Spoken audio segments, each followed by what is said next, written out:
O dinheiro vem até mim em quantidades cada vez maiores, de diversas fontes e contínuas bases, e comigo fica para a construção da minha riqueza. Amém.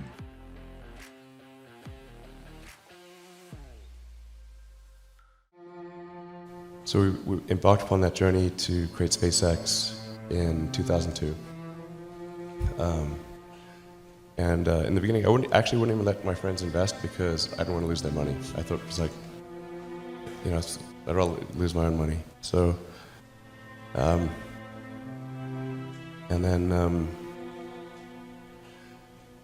we almost did die at SpaceX actually. So I budgeted for 3 flights.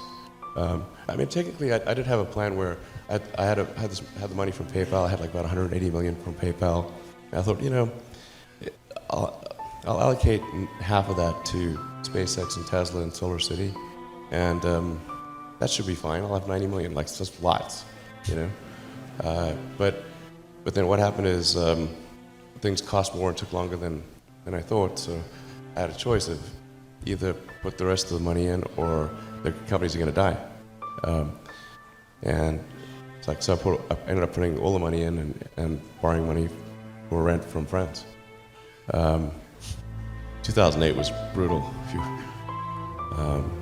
2008 we had the 3rd consecutive failure of the Falcon 1 rocket for SpaceX.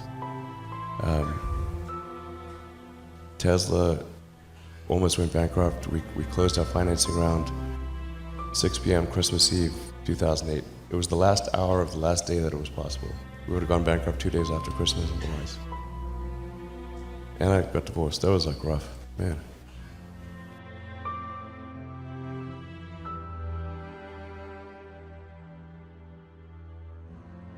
Or maybe you just answer the question of, why is no one else doing these things?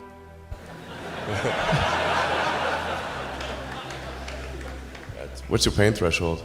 Well, it's real high. Yeah, SpaceX is alive by the skin of its teeth, so is Tesla. If things had just gone a little bit the other way, both companies would be dead. And one of the most difficult choices I've ever faced in life was in 2008. I think I had maybe $30 million left, or $30 or $40 million left in 2008. And I had 2 choices. I could put it all into one company, and then the other company would definitely die, or split it between the 2 companies. But if I split it between the 2 companies, then both might die. When you put your blood, sweat, and tears into creating something, or building something, it's like a child. And so it's like, which one am I going to let one starve to death? I couldn't bring myself to do it, so I split the money between the 2.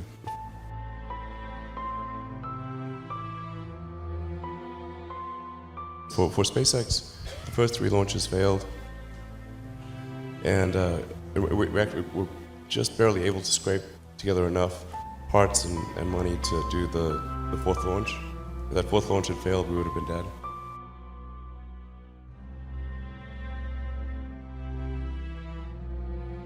I tried very hard to get the right expertise in for SpaceX. I tried hard to find a great chief engineer for the rocket, but the good chief engineers wouldn't join, and the bad ones, well, there was no point in hiring them. So I ended up being chief engineer of the rocket. So if I could have found somebody better, then we would have maybe had less than 3 failures.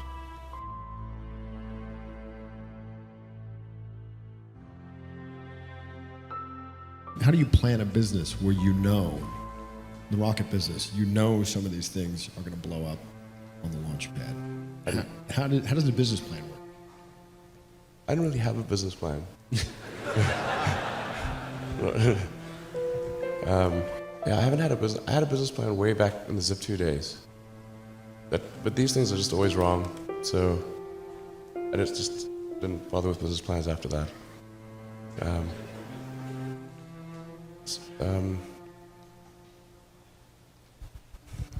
Yeah.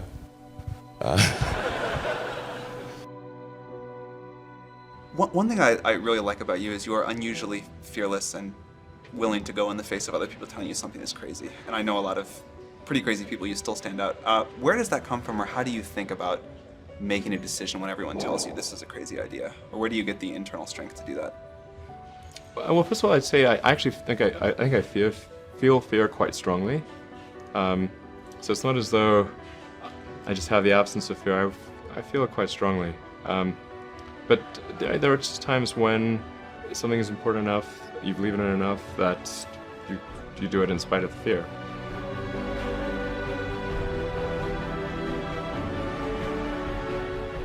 How did you get the expertise to be the chief technology officer of a rocket ship company?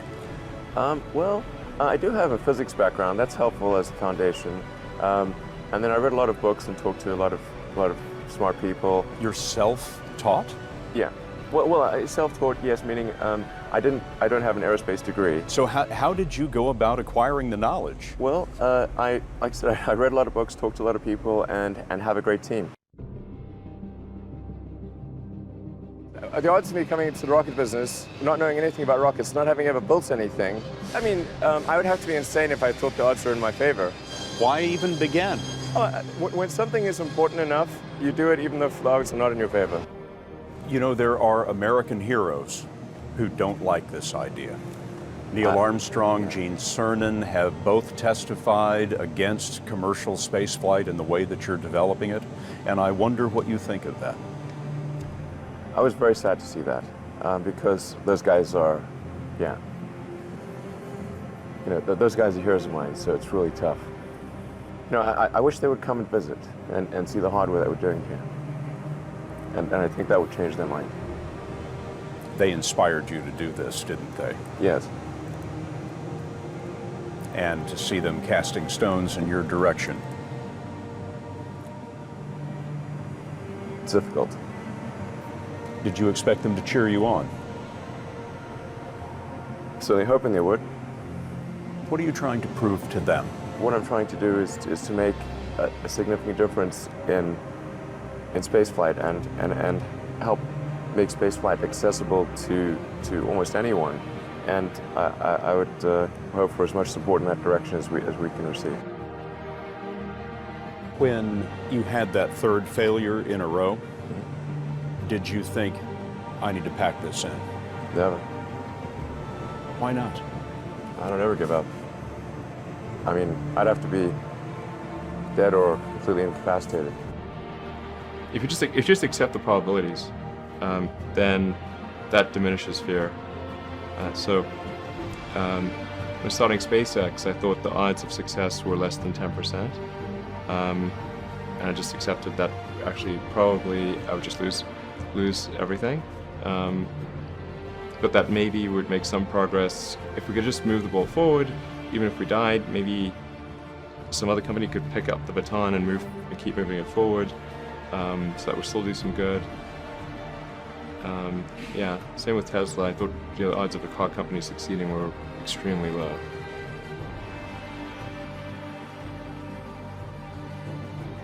There are people who've been in the rocketry business for decades, Yeah. who say about you that you don't know what you don't know.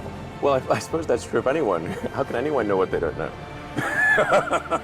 But when critics say you can't do this, your answer to them is, We've done it.